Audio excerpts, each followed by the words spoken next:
English stories. The Sparrow and the Peacock Story.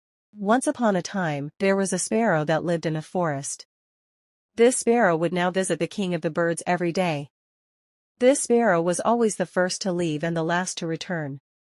Then, one day, a small flock of birds gathered on a certain peak. One of the assembly's birds said they needed a new king. "There are quite a few of us. And we're all different, and only a king can bring us all together," one of the birds explained. As a result, the sparrow proceeded to offer his advice.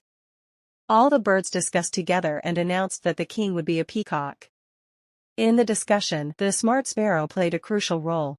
That sparrow used to come every day since the peacock was now the king. After the other birds agreed and the peacock was named king, the peacock appointed the sparrow as secretary and the wazir. He started providing the peacock with food and drink. The sparrow then failed to appear at the scheduled hour one day.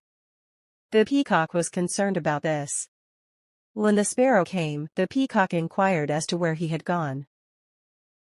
The peacock was informed that the sparrow had been startled. "I noticed a man near my house today while I was leaving my house.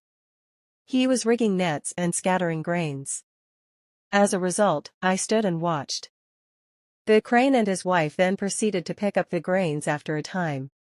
Then they were unexpectedly ensnared in the net. The hunter whisked them away to his house as they began to weep. "I'm terrified. I'm not going to remain there any longer," the sparrow declared. The peacock, on the other hand, assured the sparrow that everything was in his hands and that he should not leave his house for such a trivial problem.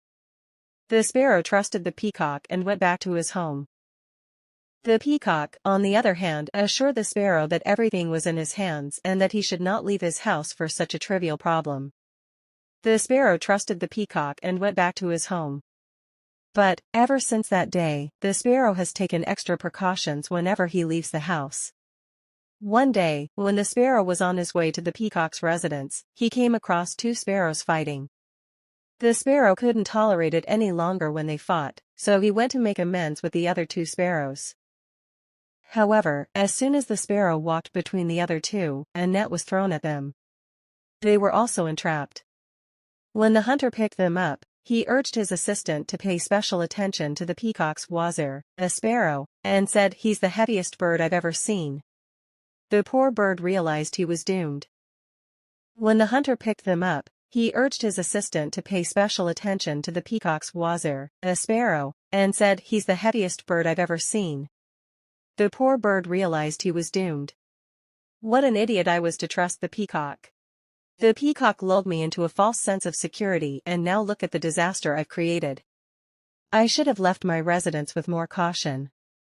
I can't say that I blame the peacock.